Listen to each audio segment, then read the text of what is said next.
राष्ट्रीय हथकरघा दिवस पर सीएम योगी आदित्यनाथ ने कहा कि 2017 से पहले प्रदेश की सत्ता संभालने वालों के पास विकास का कोई विजन नहीं था। जब सत्ता में बैठे लोगों की रुचि काम में नहीं होती तो राज्य का बुरा हाल होना तय होता है। इसी गैर जिम्मेदारी के कारण प्रदेश महीनों कर्फ्यू और दंगों की आग में जलता रहा।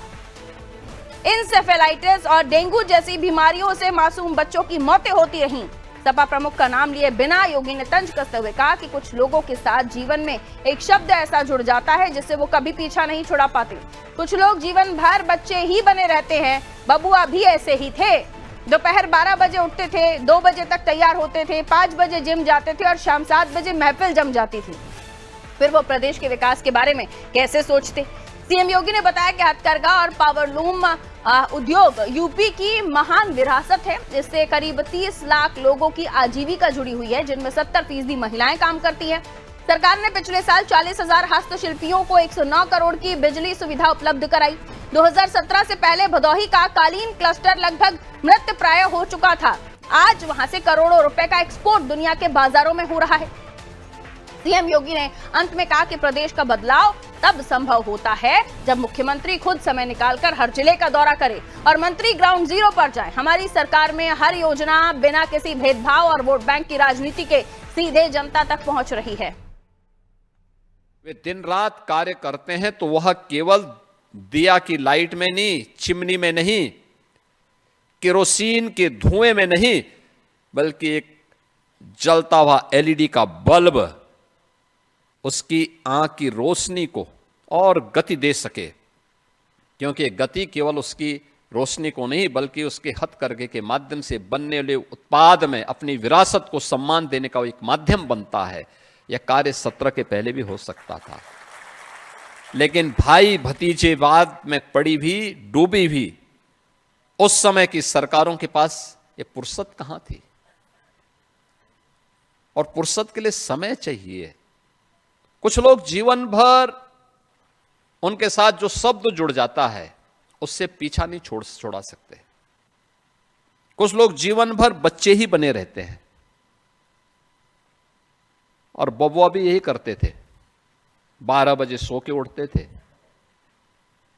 2 बजे तक तैयार होते थे, 5 बजते बजते उनके जिम जाने का समय हो जाता था और 7 बजे के बाद तो महफिल जम जाती थी। तब तो फिर देश और दुनिया से उनका संबंध ही समाप्त हो जाता था। तो प्रदेश के बारे में कहां से सोच उनके पास थी?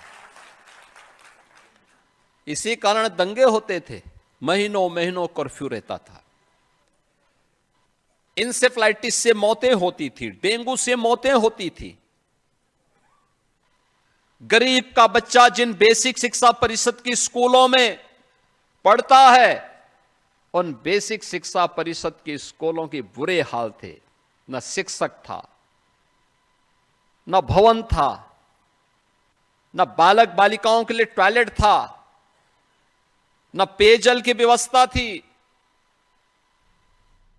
तो सीधे तौर पर देखिए तो मुख्यमंत्री योगी आदित्यनाथ ने सपा के कार्यकाल पर तो निशाना साधा ही। कर्फ्यू, इंसेफेलाइटिस और तमाम बीमारियों, डेंगू का भी जिक्र कर दिया। साथ ही साथ उन्होंने उनका स्केड्यूल भी बता दिया कि बबुआ का स्केड्यूल होता क्या था। आइए अनूप हमारे साथ जुड़े हुए खबर पर जानकारी के साथ। अनूप, बहुत तीखा और जोर का झटका धीरे से ये दिया है मुख्यमंत्री योगी आदित्यनाथ, बड़े प्यार से जो उन्होंने पूरी दिनचर्या बता दी और बता दिया कि पहले लाइफस्टाइल ये हुआ करता था तो भला राज्य की जनता के बारे में क्या सोचते, शाम तक तो सब कुछ बिल्कुल दीन दुनिया से परे हो जाते थे।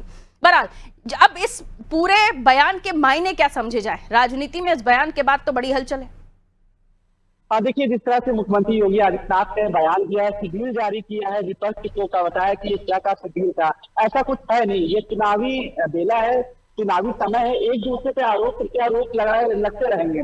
कई ऐसे कार्यक्रम होते थे जब पूर्व मुख्यमंत्री सुबह आते थे और हम कई कार्यक्रम में रहे कि सुबह कैबिनेट की बैठक हुई, तमाम तरह की योजनाओं का लोकार्पण, शिलान्यास, तमाम प्रोग्राम होते रहे हैं। ये कहना बिल्कुल कि सुबह 10 बजे उठना और ये सिर्फ एक चुनावी एक हथकंडा है, चुनावी शोसेबाजी से कह सकते हैं। आरोप प्रत्यारोप, अभी ये समाजवादी पार्टी है वो सरकार पर आरोप लगा रही है, सरकार समाजवादी पार्टी पर, तो ये आरोप अभी देखने को अभी और भी इससे ज्यादा ये शब्दों के जो तीखे बाढ़ हैं ये अभी और आएंगे। फिलहाल आज राष्ट्रीय हथकरघा दिवस था। आज मुख्यमंत्री योगी आदित्यनाथ जो हाशिए पे जो उद्योग था बुनकर उद्योग, उनको आज जो बुनकर थे यहाँ पे यूपी के तमाम जनपदों से चाहे इटावा के हो, एटा के हो, बाराबंकी के हो, पीलीभीत के तमाम तरह के लोग आए थे। अब भदोही का जो कालीन की बात है, और मुझे लगता है ये पहली बार राष्ट्रीय हथकरघा दिवस मनाया गया है लखनऊ के, वो भी लोक भवन में। और वो भी तब हुआ जब प्रधानमंत्री नरेंद्र मोदी ने 2 दिन पहले राष्ट्रीय हथकरघा दिवस मनाने की बात कही थी, ट्रेस चलाने की बात कही थी सोशल मीडिया के जरिए। उसके बाद ये आयोजन हुआ है, और इस आयोजन में ऐसे लोगों को जो कालीन जो बुनकर थे 15,000 किसी को दिया, किसी को 10,000 दिया गया, किसी को 20,000। ऐसे तमाम बुनकरों से मैंने बात की, कहा कि पहल तो अच्छी है, उन्होंने सरकार की पहल को अच्छी बताया, लेकिन नाकाफी बताया। और ये ठीक है, बहुत शुक्रिया अनूप जानकारी के लिए।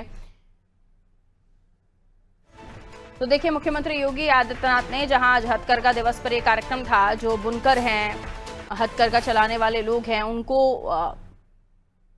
एक भेंट स्वरूप कुछ राशि दी है। अलग अलग लोगों को अलग अलग राशि दी गई है। वहीं बड़ा जो भाषण उन्होंने दिया उसमें काफी जगहों पर उन्होंने पिछली सरकारों पर निशाना साधा और अखिलेश यादव को बबुआ कहते हुए उन्होंने उनका जो स्केड्यूल था पहले उसको याद करा दिया।